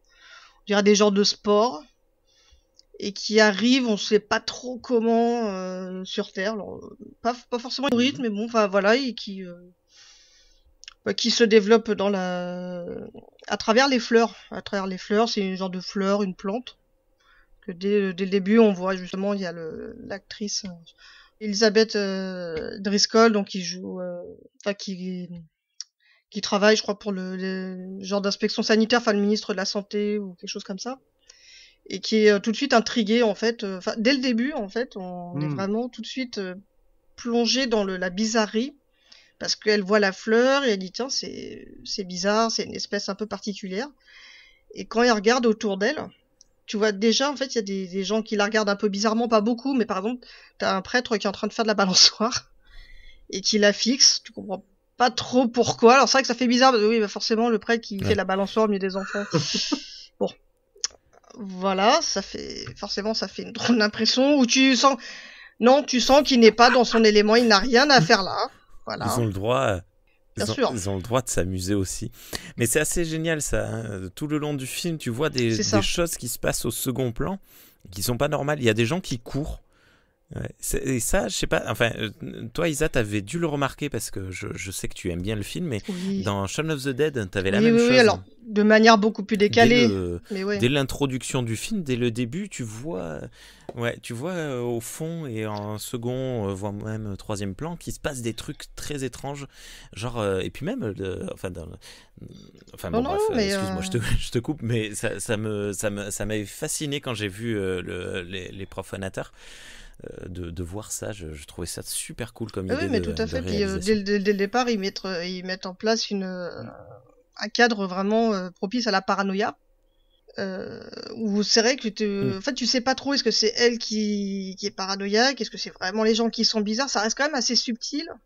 Et c'est moins dans l'attitude des gens que de la façon dont c'est cadré. Il y a des effets de lumière ou des focales un peu déformantes, même des fois, ou qui jouent sur des reflets. Et c'est vraiment suggéré, mais de manière assez subtile finalement. C'est pas. Même toi, tu te poses la question parce qu'on est très près, pour la caméra, on est très près d'elle, donc on se demande est-ce que c'est elle qui s'imagine ou est-ce que, enfin, tu sais pas trop. Enfin, dès le début quand même, on voit, donc elle a son compagnon qui a l'air assez cool, tranquille, et dès le lendemain, alors qu'il était habillé assez casual et tout, il met un costume, il est pas trop pour les effusions sentimentales, etc. Donc tout de suite, enfin voilà, c'est ce qui va revenir régulièrement. Enfin, on dirait que c'est lui, mais à l'intérieur, il manque quelque chose. Et donc on comprend très vite, c'est la façon de faire en fait des fameuses plantes ou sports et extraterrestres. Et ils font des répliques. Parce que c'est là que non mais c'est vrai que c'est vrai que cette adaptation et c'est là que ça change de Faculty, mais même le film c'est Invasion, c'est ça, c'était pareil, c'était vraiment une question de possession. Là, c'est encore autre chose, c'est vraiment une réplication. Et on attend plus de la moitié du film avant de savoir ce que deviennent les modèles. Oui, parce que dans les films, quand il y a une possession d'extraterrestres, à la fin, mais on ne le sait pas. Voir, ah, tu l'as pas vu. Donc on le sait pas, alors qu'autant souvent dans les films de possession, à la fin, bon, et une fois que t'as tué, je sais pas, la reine, le truc central, les gens redeviennent eux-mêmes. Et là, on voit que c'est des répliques, et t'attends facile la moitié du film pour comprendre qu'est-ce que deviennent les gens du coup. Donc je vais pas plus loin, du coup pour pas spoiler, parce que c'est une petite révélation qui est pas sympathique à découvrir, mais en tout cas qui ouais, c'est vraiment pas mal du tout. C'est un twist cool, ouais. Oui, on aime bien les trucs un peu foufou, les gens qui meurent, voilà. Un peu foufou, mais ouais, il me tente. C'est un très très bon film, Kurt. Vraiment, je te le conseille et je ne saurais te le surconseiller. Faut le voir absolument. Et à côté, il y a vraiment toute la question. Comment expliquer ça? Parce qu'en fait, bon, je sais pas, les créatures, elles, ce qui compte en fait, c'est la survie de l'espèce. Alors que les personnages, en fait, eux, ils se battent pas pour survivre, mais pour survivre en tant qu'être humain. Avec ce que ça peut comporter d'inconvénients, parce qu'à chaque fois, elle dit, mais rejoins-nous, tu verras, tu ne souffres plus, etc. Et ouais, il y a un genre, je sais pas, de métaphore de la standardisation, que tout le monde devienne poli, aimable, genre de culture de masse, et c'est vraiment quelque chose qui apparaissait justement dans les années 70. Donc c'est pour ça que je disais que c'était vraiment très ancré dans son époque. Et même quand on n'est pas né dans cette époque-là, on le ressent. On ressent vraiment le message qu'il essaie de faire passer. Enfin, il n'y a pas juste l'ASF, il y a aussi un propos sociologique derrière. Et l'impression que voilà, il y a puis justement le fait de garder que ce soit pas une possession mais une réplication, et de laisser le suspense un bon moment sur ce que devient la copie. Moi je trouve que c'est vraiment très bien joué pour le coup. Enfin voilà, donc c'est un film que j'ai pris plaisir à revoir. Et j'aimerais bien essayer de voir les autres, mais ça me paraît compliqué. Oui, je m'en vais l'acheter de ce pas. Non, en plus, j'en parlerai après parce que je vais pas phagocyter la chronique d'Isa, mais le bouquin me tente pas mal et je l'ai commandé justement, le bouquin. Il me tente au point que je vais l'avoir dans pas longtemps. T'as acheté quelle édition du coup? Alors j'ai pas pris la dernière parce qu'il y en avait une dernière, mais c'était 20 balles, et là c'est pas trop le moment d'acheter des bouquins 20 balles, très sincèrement. Donc j'ai pris une édition à 4 euros en poche. Je suis pas trop pris la tête. J'ai pas l'impression en plus que c'était forcément une réédition augmentée ni quoi que ce soit. Donc je dis après, si vraiment ça me plaît et que j'ai envie d'avoir une belle édition, pourquoi pas, mais c'était pas la priorité. Ouais. Effectivement, il voit un peu cher. C'est Le Bélial qui l'a édité. C'est Le Bélial qui est une maison d'édition qui est spécialisée dans l'imaginaire et plus particulièrement dans la SF. Ils font aussi une revue qui est cool qui s'appelle Bifrost. Oui, ça me dit quelque chose. Archi bien, qui font des dossiers. Ils font des comment dire des magazines en fait, et chaque tirage est consacré à un auteur ou une autrice de science-fiction, de fantastique, de Oui, oui, fantasy. exact. Et c'est trop bien parce que du coup, t'as des nouvelles en fait. T'as une partie nouvelle, t'as une partie critique d'œuvres qui viennent de sortir en fait. Et après, t'as un dossier souvent sur l'auteur qui est mis à l'honneur ou l'autrice qui est mise à l'honneur. Et c'est trop bien parce que c'est une mine d'infos vraiment ouf. J'ai acheté quelques-uns de leurs anciens numéros, notamment sur des grands auteurs de la New Wave, Dick. Et c'est trop bien. Ouais, c'est trop bien. Et du coup, ils ont une maison d'édition traditionnelle, le Bélial, qui édite de la SF, entre autres, et Cool. particulièrement une collection qui s'appelle Une heure lumière, qui est trop bien. En fait, à la base, ils faisaient de la novella sur cette collection. La novella, c'est un format qui Oui, est oui. entre la nouvelle et le roman. Donc c'est vraiment cool à lire. J'aime beaucoup parce que ça te prend pas la tête comme un gros pavé. Et en même temps, c'est quand même un peu plus consistant que les nouvelles, même si j'aime beaucoup les nouvelles. Et du coup, ils ont sorti, donc sous Une heure lumière, si je me trompe pas, ils ont sorti Body Snatcher récemment, effectivement une édition à 20 balles, qui est un peu plus chère que ce qu'ils font d'habitude dans cette collection. Mais moi qui m'a tapé dans l'œil quand j'étais aux Utopiales, là, la semaine dernière, et que j'ai acheté parce que la chronique, la salle 101, qui est un podcast qui chronique de la science-fiction, on avait fait l'éloge de cette édition. Je l'ai acheté les yeux fermés parce que j'adore ce D'accord. podcast. Et c'est cool que tu parles du film du coup parce que ça va me motiver en fait à me faire vraiment Body Snatcher mais sous toutes ses formes possibles. Du coup. Ouais. Mais encore une fois, Je c'est suis impatient de voir le film pas. que tu Et puis, chroniques. voilà. Comme je disais, de tous les films, après, toutes les adaptations sont pas disponibles. En tout cas, pas facilement disponibles. Ouais. Et ça, c'est un peu dommage. Bon, je pense que ça fera partie justement de la petite liste de films où de temps en temps, je dis tiens, bah si j'allais regarder, on sait jamais, peut-être que quelqu'un l'a mis en vente à un prix correct, Mhm. sans trop se prendre la tête, quoi. Tu, tu, tu télécharges de temps en temps toi? Des films, alors, ça m'arrive Ouais. vraiment très rarement. Non, vraiment, c'est vraiment très très rare. Le dernier que j'ai téléchargé, c'est quoi le film Everywhere c'est un nom, c'est un nom chelou. Mais en fait, il est au cinéma et en fait pour moi c'était impossible à aller voir. Ah, Ah oui, oui, Everything Ouais, Everywhere All at All Once, at c'est Once. ça.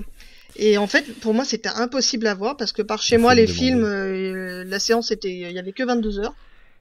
Et c'est juste Ah. pas possible. Ou alors, il fallait que je fasse 1 heure de bagnole pour arriver à le voir, 1 heure descente. Donc, comme on en avait pas mal parlé, que j'avais vraiment envie de le voir, bon, j'ai fait une petite exception, mais sinon, c'est très très rare. Soit je trouve en occasion, soit je regarde sur les plateformes. Ça m'arrive des fois de prendre même des offres, que des fois ils font des offres d'essai sur des plateformes, et je préfère prendre une offre d'essai et des fois me faire avoir, j'oublie de me désabonner. Mais voilà, je préfère ça éviter arrive. de télécharger. Même dans le cadre de, par exemple, de très vieux films, alors qu'ils sont pas encore dans le domaine public, mais ça devrait pas tarder pour Body Snatcher. T'as des scrupules même pour les très très vieux films, du coup, qui ont plus de 70 ans? Après, il y en a qu'on trouve aussi gratuitement, par exemple sur YouTube. Il y a Ouais. la nuit des alors, morts il y a vivants YouTube. est disponible sur YouTube. Il y a aussi archives.org qui est une mine et qui m'a été beaucoup utile actuellement pour récupérer les premiers Godzilla. Ah Les oui. fameux. C'est assez pratique. Donc peut-être que bon, bah j'essaierai de voir. Est-ce qu'il y a encore un film de 55 si j'arrive à le télécharger vraiment par défaut, mais c'est vrai que ça m'embête un peu. Je comprends, mais c'est vrai que parfois on nous laisse pas vraiment. Enfin, tu vois, bon, je dis ça, on vit dans un monde où tu peux quasiment tout voir tout le temps à n'importe quelle heure, parfois presque gratuitement. Mm. Mais il y a des films, il y en a très peu, mais il y a vraiment des trucs qu'on trouve pas du tout nulle part, même tu vois en faisant des recherches, ou alors à des prix indécents comme celui-ci. Mais c'est dommage qu'il n'y ait pas une banque, tu vois, vraiment un truc, tu sais la BNF mais version accessible déjà à tout le monde et version filmique en fait. Ouais, c'est ça. C'est vraiment Eh oui. dommage. Mais voilà, mais c'est vrai que j'évite les Ça arrivera un téléchargements et jour. même surtout devant les enfants parce que bon, en fait c'est vrai qu'en plus là maintenant ils sont à une époque où de toute façon c'est vrai que t'es pas frustré comme on l'était à l'époque où de toute façon il fallait attendre que ça passe à la télé, tu l'enregistrais, tu sortais ta VHS et tu l'enregistrais. Là maintenant enfin, quand tu essaies de leur expliquer que le concept de vidéo à la demande ou de replay, ça n'existait pas, ils ont les yeux ronds de flanc, ils ont vu comment ça, comment c'était possible. Ah bah, on passait peut-être aussi un peu moins de temps devant la télé. Vous battre contre les tyrannosaures, c'est ça? Ouais, elle serait capable, ma fille, de me sortir une vacherie comme ça, mais voilà. Donc c'est vrai que c'est pour ça que j'évite quand même les téléchargements. Au contraire, mon fils, je l'ai déjà emmené 2-3 fois à un cache, donc bah, il trouve ça sympa parce que forcément il va regarder aussi s'il y a pas moyen de se faire acheter un petit truc moins cher, parce que bah l'argument de oui mais ça va, c'est en occasion, ça passe. C'est bien, je lui transmets déjà la passion de l'occasion. Mais bon. De l'achat d'occasion, ouais. Il est trouvable sur Dailymotion en plusieurs parties. D'accord. Quelle version? C'est la version de 56. Ah voilà. Alors, juste, du coup, Isa, toi non plus, Kurt, tu l'as pas vu, ni celle de 56? Ah non, j'ai vu aucune des versions. Aucune. Mais vous serez ravis d'apprendre quelque chose qui m'a surpris et dont je parlais il y a quelques heures avant qu'on commence à enregistrer. Je discutais avec XP78, le fameux auditeur que tout le monde connaît. Et avec qui je fais du podcast aussi, désolé. On discutait, il y a un acteur qui était dans le premier film, dans le film original, et qui réapparaît dans la version de 79, je sais plus. Et c'est Isa, c'est le gars qui se fait renverser au début du film par un camion ou un bus, je crois. Kevin McCarthy, je sais plus, il se fait renverser. Et tu sais, il est un peu... Comment? C'est Kevin McCarthy? J'ai pas entendu ce que tu dis. Kevin McCarthy, non? Alors je ne sais plus. Je ne sais plus le nom de l'acteur, c'est possible. Qui a l'air un peu foufou justement dans le film. Oui. Et en fait, c'est le personnage, le héros du premier film qui revient dans celui-là. Et moi je sais que j'ai découvert les deux coup sur coup. Et quand j'ai vu le deuxième, c'est vous savez, c'est comment on appelle ça quand un acteur vient pour faire un petit clin d'œil, un petit caméo là, un petit machin. Et mais moi en fait c'est le genre de caméo qui me sort qui m'a sorti du film. Je me suis dit mais qu'est-ce que tu fais là? C'est pas normal. Non. Et oui, c'est ça, c'est Kevin McCarthy, je confirme. Ouais, c'est ça, c'est lui. C'est cool, mais moi ça m'a fait un peu trop bizarre. Bref, voilà, c'est le mec qui crache dans la soupe qui dit... Enfin bon, bref. Ouais, c'est l'affaire... c'est l'effet Dreyfus dans... L'acteur qui joue dans... dans le premier Les Dents de la Mer. Ouais. Quand j'ai revu récemment Piranha 3D d'Alexandre Aja, où il fait un caméo au début, où... Et tu sens que c'est évident, que le match est évident. Pareil, moi, ça m'a sorti. Ah, c'est trop in your face. Ouais, qu'est-ce qu'il fout là? Enfin bref. Du coup, oui, je vois exactement ce que tu veux dire. Comme au bout d'un moment, Stanley, ça devenait super relou. Oh là là. C'était amusant au début, à la fin. Bon, ça va, maintenant qu'il est mort, on le verra. Ah, bah c'est pas dit ça. Ah oui, d'ailleurs, non, c'est pas dit maintenant avec le deep learning. Ok, non, mais voilà, du coup, on en parlait avec XP et il m'a dit, ce serait bien que tu le dises. Alors, ben voilà, ça y est, XP, j'ai dit ce dont on a parlé. Incroyable XP. Ouais. Qui nous écoute, qui va nous écouter dès la sortie du. C'est lui qui a tweeté d'ailleurs là pendant au début de l'enregistrement à propos de nous, qui a retweeté. Je suis pas allé sur Twitter depuis. Je n'ai jamais mon téléphone pendant qu'on enregistre. Bien sûr. tous. Du coup, voilà, un film incroyable. Merci. C'est vrai que de toute façon, bon, de l'avoir ramené sur le tapis. Comme je disais, c'est souvent en fait quand il y a une invasion, les gens essaient de survivre. Et là, en fait, ils essaient pas de survivre, ils essaient de survivre en tant qu'être humain, puisque ceux qui sont transformés ou les copies, c'est selon les adaptations, ils disent mais rejoins-nous, tu verras, c'est super, tu souffres plus, c'est génial. Il y a quelque chose, vraiment une métaphore de la standardisation qui commençait à apparaître d'ailleurs un peu plutôt vers ces années-là. Et voilà, une culture de masse en fait, on demande de sacrifier son individualité. Donc c'est pour ça que tout à l'heure je disais, c'est vrai que dans ce genre de film, il y a à la fois l'ASF à regarder à un premier niveau où des extraterrestres qui envahissent la Terre, et l'autre côté une analyse un peu sociologique qui est assez sympa à voir en deuxième plan.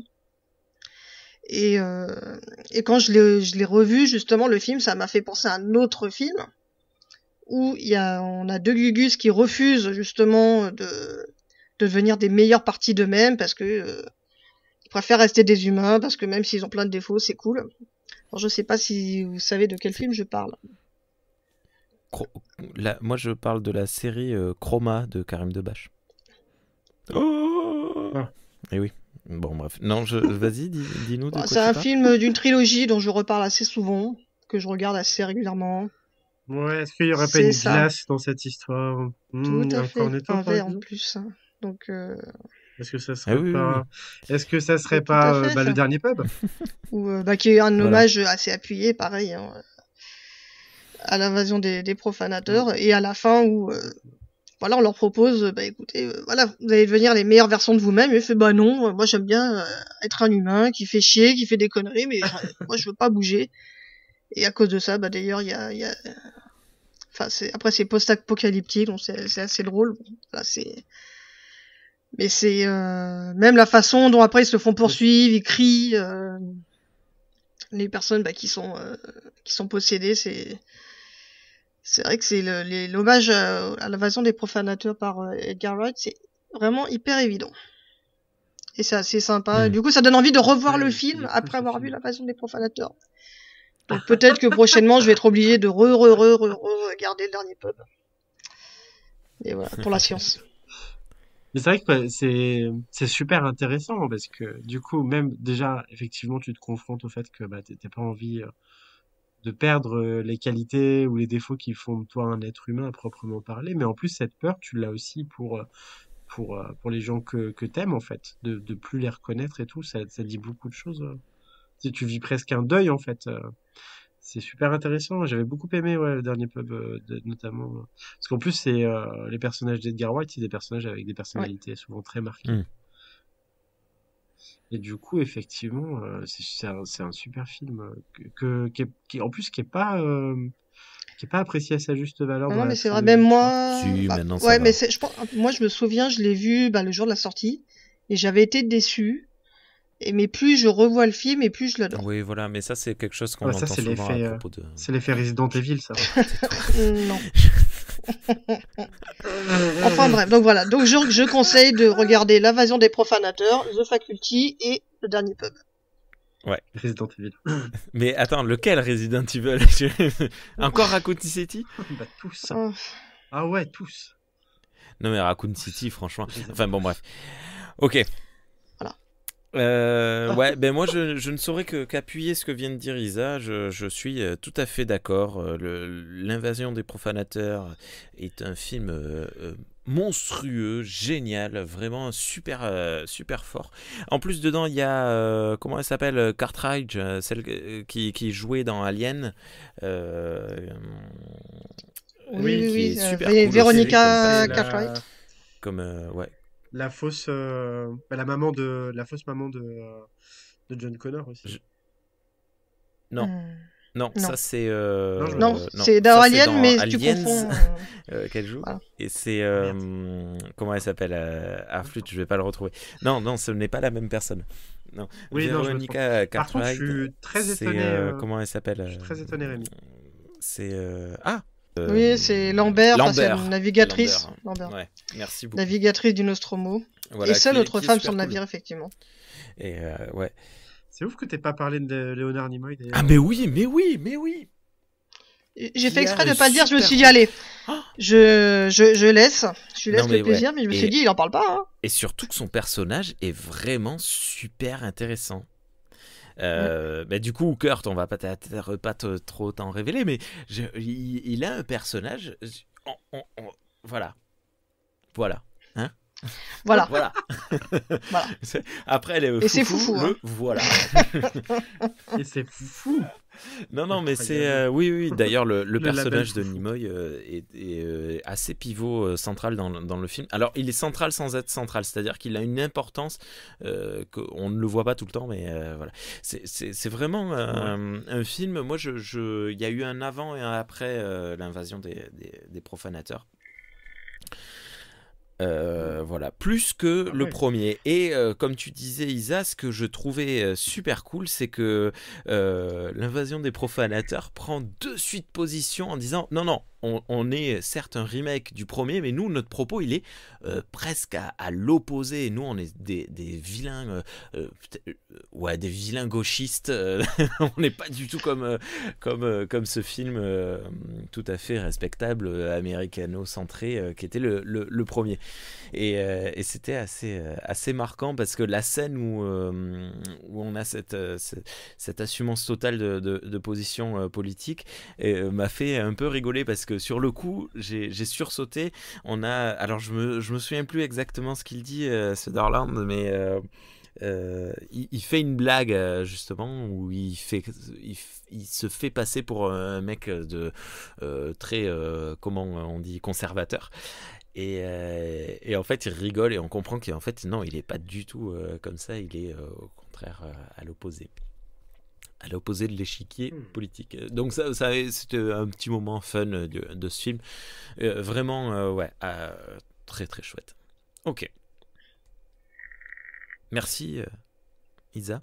Est-ce que tu as des dernières choses à dire là-dessus? Regardez la trilogie Cornetto. Il faut que j'arrive à le placer au moins une fois tous les 2 podcasts. Voilà. Enfin voilà. Donc le visionnage des 3, l'invasion des profanateurs de 78, The Faculty et le dernier pub, ça peut être vraiment super cool à voir parce que les 2 premiers s'inspirent beaucoup les 2 derniers s'inspirent beaucoup du premier. Ouais. Et comme je le disais tout à l'heure, Chroma, la saga, la série Chroma et Crost de Karim Debache que vous pourrez retrouver sur Dailymotion est très très très très très fortement inspiré de cette version-là de l'invasion des profanateurs. C'est un remake totalement assumé. D'accord, j'irai voir ça. Là. Ouais. Et c'est génial, Chroma. Oui. La fin là quand Gilles, c'est pas Gilles, c'est si, c'est Jérémy. Lorsque Jérémy est sous le pont qui fait c'est une référence à les profanateurs. Bon bref, vous le verrez lorsque vous le verrez. Voilà. De toute façon, je le sais. L'histoire même de Chroma c'est les profanateurs. Voilà. Bon bref, c'est à voir. Tout ça est à voir. Voilà, vous avez pris des notes depuis le début du film. À part Mandy Lane, tout le reste est à voir. Voilà. c'est voilà. Bon merci tout le monde. On est fatigué là. On dit beaucoup de bêtises. Oui. Plus la soirée avance, plus on sent que là on se. C'est ça qui est beau avec. On se lâche. Galaxy Pop. Ouais. Galaxy Pop. Elle a plus l'effort. Bon, allez, la moitié. Non, mais. Je perds un peu ma voix en fait, c'est ça le problème. Parce que j'ai un peu la crève. Voilà. Ça marche. Bon, allez, merci à toutes et à tous. Venez nous insulter sur Twitter parce qu'on a dit que les Weinstein étaient des salauds. Je pense pas qu'on se fasse insulter pour avoir dit ce genre de truc.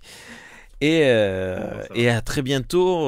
Voilà, on a toujours sous le coup de nos 2 hors-séries qui sont prévus, qu'on a déjà annoncé, qui tarderont pas à venir, qui arriveront. Et d'ici là, je pense qu'on fera d'autres émissions, peut-être voilà sur.